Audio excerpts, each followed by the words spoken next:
Welcome back. రాజ్యభాగ విభాగ స్వర్ణోత్సవ వేడుకల్లో పవన్ కళ్యాణ్ మాట్లాడుతున్నారు. ఆ లైవ్ చూద్దాం. राजभाषा विभाग के स्वर्ण जयंती समारोह इस दक्षिण संवाद में विशिष्ट अतिथि के रूप में हमारे निवेदन को आपने स्वीकार किया। यहां आने के लिए एक बार आइए करतल ध्वनि के साथ निवेदन करें माननीय उप मुख्यमंत्री आंध्र प्रदेश श्री पवन कल्याण गारू जी से कि वे इस अवसर पर अपने संबोधन के लिए पधारें। राजभाषा विभाग की स्थापना के 50 वर्ष पूरे होने के उपलक्ष्य में आयोजित राजभाषा विभाग स्वर्ण जयंती समारोह के अवसर पर सबसे पहले मैं सरस्वती के पवित्र चरणों में नमन करता हूँ। मैं इस कार्यक्रम में शामिल होकर धन्य महसूस कर रहा हूँ। इसके लिए मैं माननीय प्रधानमंत्री श्री नरेंद्र मोदी जी का विशेष आभारी हूँ।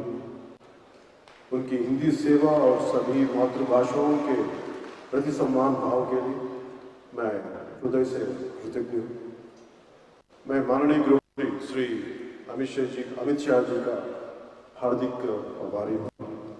मैं इस कार्यक्रम के मुख्य अतिथि माननीय केंद्रीय कोयला एवं खान मंत्री श्री किशन रेड्डी जी तथा राज्यसभा के उप सभापति महोदय श्री हरिवंश जी का हार्दिक स्वागत करता हूँ। मंच पर आसीन सभी गणमान्य अतिथियों, हिंदी शिक्षाविद प्रोफेसर माणिक्यांबा जी, प्रोफेसर अनंत कृष्णन जी, अंशली आर्या जी एवं सभागार में उपस्थित सभी लोगों का हार्दिक स्वागत करता हूँ। मैं आप सभी को राजभाषा विभाग स्वर्ण जयंती समारोह की हृदय से बधाई व शुभकामनाएं देता हूँ। साथ ही मैं पूरे देशवासियों को इस हिंदी दिवस की हार्दिक शुभकामनाएं देता हूँ। हमारा भारत विविधताओं का देश है। अलग अलग संस्कृति और भाषाओं से बना है, लेकिन फिर भी हम एक हैं। और इसका सबसे बड़ा कारण है भाषा से जुड़ी हमारी एकता।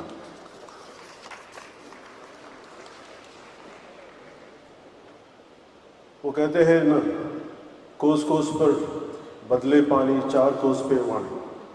ऐसा ही एक उदाहरण नॉर्थ ईस्ट में अरुणाचल प्रदेश का है, जहां 50 से ज्यादा ट्राइबल लैंग्वेज बोली जाती है, पर एक कॉमन भाषा के रूप में हिंदी उन्हें जोड़ती है।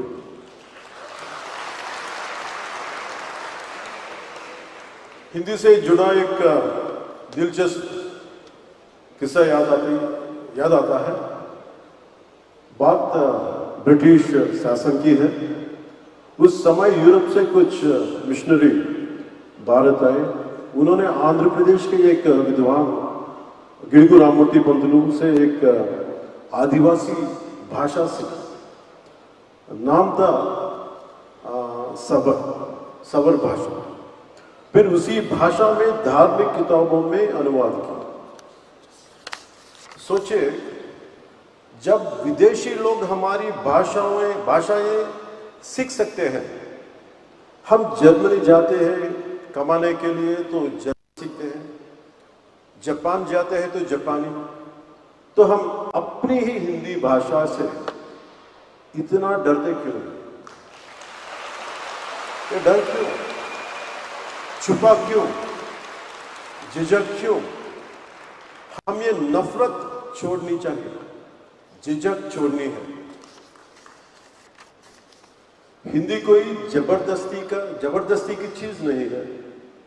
ये एक ऐसी भाषा है जो पूरे देश में आसानी से समझी जाती है। सोचिए,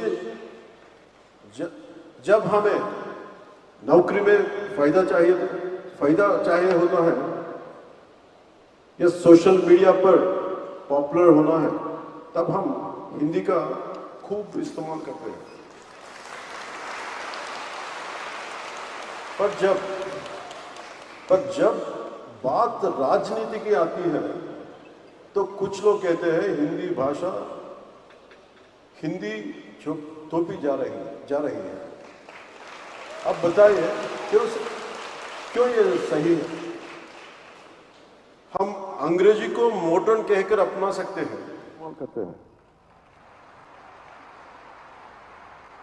पर जब बात राजनीति की आती है तो कुछ लोग कहते हैं हिंदी जो थोपी जा रही है। अब बताइए क्यों ये सही है? हम अंग्रेजी को मॉडर्न कहकर अपना सकते हैं तो हिंदी को अपनाने में शर्म कैसी?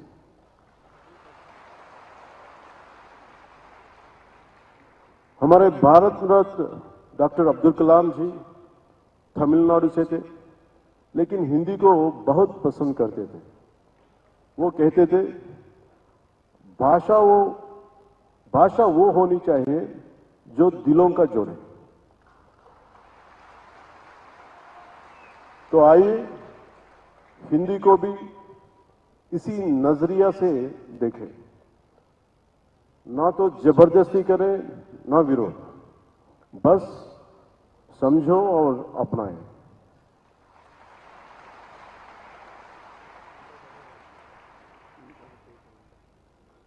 इस स्वर्ण जयंती के मौके पर आइए एक छोटा सा संकल्प लें। हिंदी से प्रेम करेंगे, अपनाएंगे और आगे बढ़ाएंगे।